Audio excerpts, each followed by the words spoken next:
Assalamualaikum warahmatullahi wabarakatuh. Salam. Buya, sebelumnya mohon maaf, yang mau saya tanyakan begini.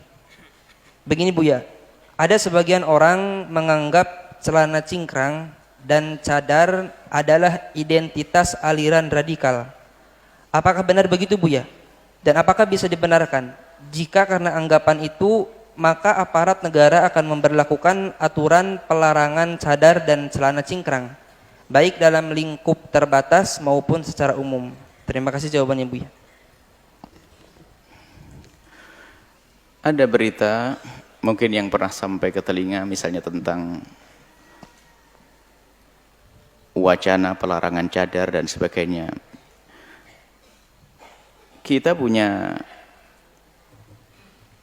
Kita menjadi seorang itu harus bijak ya. Artinya di dalam kita mengomentari atau menanggapi, tentunya pertama harus dengan hati yang rindu kebaikan. Kemudian yang kedua dengan ilmu. Kalau sudah hatinya adalah hati hawa nafsu, nggak akan menghasilkan buah kebaikan. Kemudian jawabnya nggak pakai ilmu, itu akan menjadikan sesuatu semakin rancau. Yang pertama adalah dengan hati yang rindu kebaikan itu begini. Kita harus cek tuh betulkah itu. Kita kadang-kadang belum apa-apa sudah disebar ke sana kemari. Sebab sekarang itu ada dunia yang sangat digemari, dunia viral itu. Jadi kadang-kadang untuk itu dikit-dikit komentar dikit. Kita tidak tahu betul seperti apa. Wacana apa sih? Kita belum tahu yang sesungguhnya. Artinya ya jangan mudahlah kita berkomentar. Cuman kita selalu berandai-andai, seandainya benar ada wacana tersebut, kita memandang bahwasanya ada dua kemungkinan. Orang tersebut tidak mengerti di dalam syariat tentang masalah cadar dan celana cingkrang.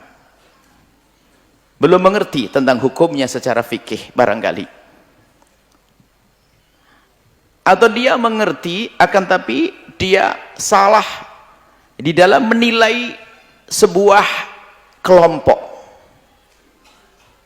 Jadi dia mengerti bahasanya hukum itu ada di dalam Islam, cuman karena ada kelompok yang mungkin menurutnya adalah melakukan tindakan-tindakan yang bertentangan dengan keindahan, perilaku-perilaku yang radikal misalnya dari kelompok dengan baju tersebut, sehingga dia memukul rata, sehingga semua yang pakai baju itu akan dituduh seperti itu. Ini juga kesalahan. Mungkin seperti itu.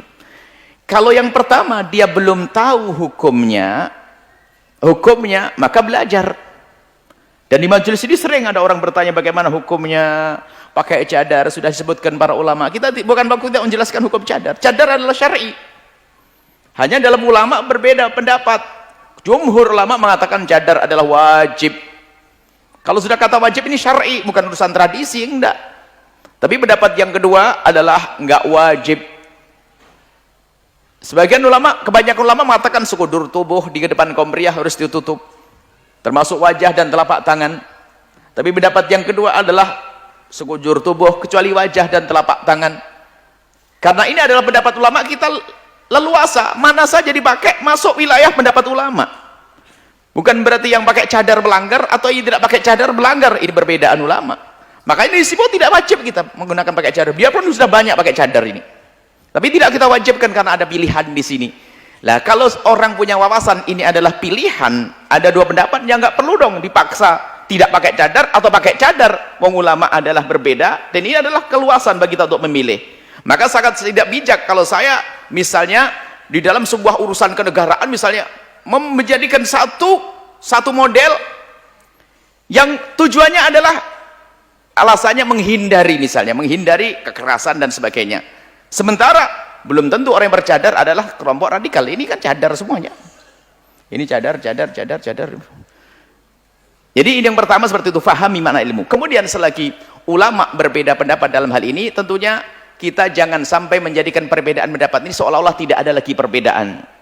Sehingga menjadi saling caci, sehingga seolah-olah orang bercadar, kami tidak mewajibkan santri pakai cadar, akan tapi yang mau pakai cadar silahkan, kecuali menjadi undang-undang dalam sebuah kelompok madrasah semua pakai cadar kewajiban, itu adalah adalah memilih pendapat yang mewajibkan cadar, sah-sah saja. Tapi yang tidak dibenarkan adalah menilai sesuatu yang syar'i menjadi sesuatu yang tidak syar'i. Ini salah.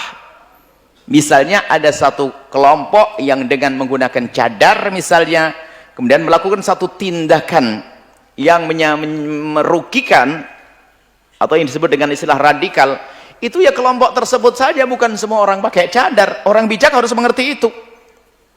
Misalnya ada orang pakai peci hitam, itu kan rongkok nasional.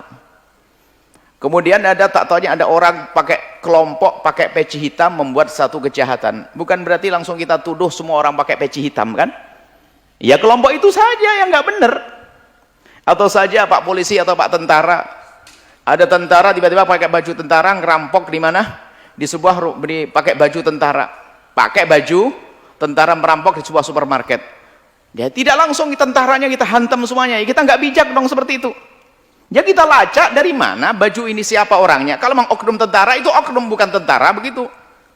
Kalau bisa jadi itu adalah palsu, maka radikal tidak ada dalam Islam.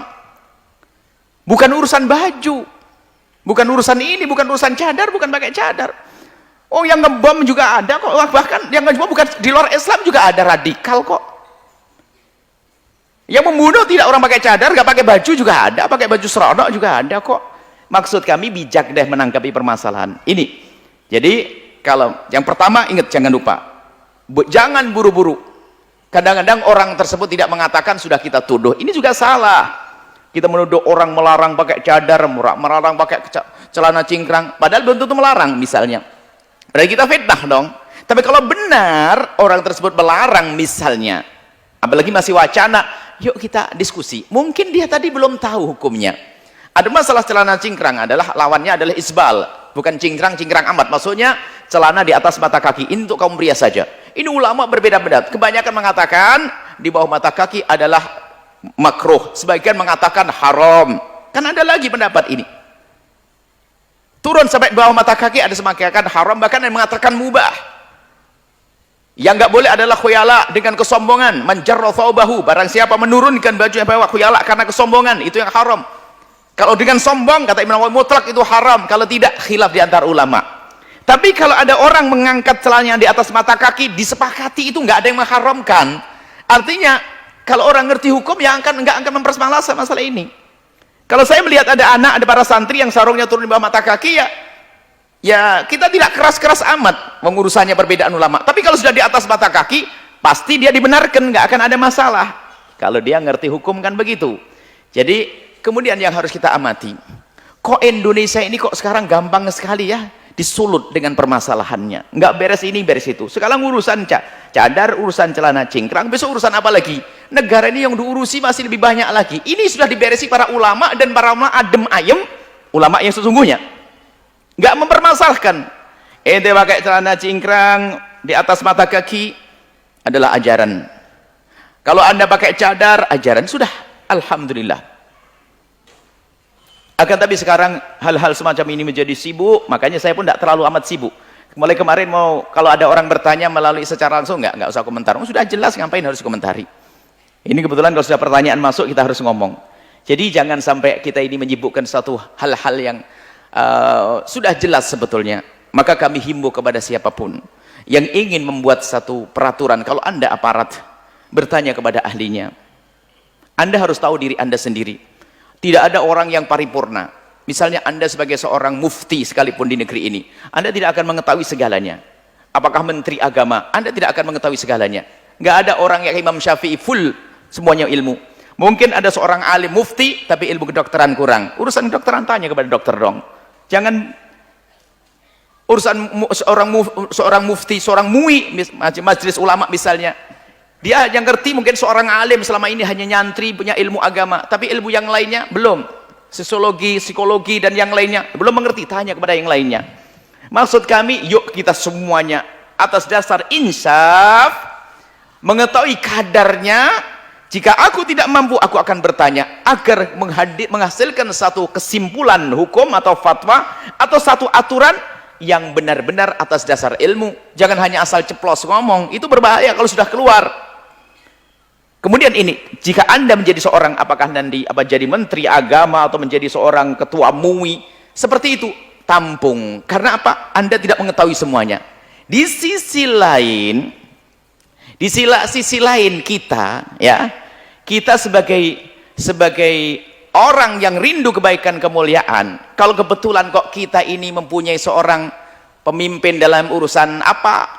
Urusan keagamaan, misalnya ada grup, ada hay'ah, fatwa, perkumpulan fatwa, kok kebetulannya lengkap kalau kita kumpulkan. Tapi yang di bawah itu jangan mengintai, kalau salah langsung wah kau salah, berarti ini ada kebencian kita, kebencian. Bahkan orang hebat tuh begini, kalau ternyata yang menjadi pemimpin kita itu orang yang sangat bodoh, bukan kita gembosi, kita gembosi ataupun kita obok-obok kita, akan tapi orang bijak. Jika ternyata dalam sebuah kelompok yang terpilih adalah orang yang punya ilmu, kita yang punya ilmu membantunya, karena dia sudah menjadi pemimpin, dia sudah menjadi pemimpin dalam kumpulan tersebut. Ini membantu, dan kerjasama inilah yang harus kita hadirkan. Setelah itu, ayo kita yang sejuk, yang indah, dan mohon kepada semuanya agar waspada, apalagi urusan fatwa, ada urusan yang ada hubungannya dengan hukum, jangan sampai hanya asal ucap, sebab kalau sudah keluar kalimat itu akan membahayakan kepada umat, akan menjadi kerancuhan, belum lagi akan menjadi suudon. Sekarang ini zamannya zaman suudon sudah. Orang itu intai mengintai. Tidak ada ustadz kecuali diintai oleh yang lainnya untuk dijatuhkan. Nah ini, terus begini, masa hidup seperti ini? Bukankah seharusnya kita saling mendukung? Kalau ini lemah, ayo kita beri tambah kekuatan. Kalau dia baik, ayo kita mengambil faedah darinya. Indah kalau dengan semacam itu, tapi kalau sudah hidup kita dengan kebencian, dengan hasud, dengan dengki, dengan permusuhan, kita tidak akan sampai kepada kebaikan yang sesungguhnya. Wallahu a'lam bishawab.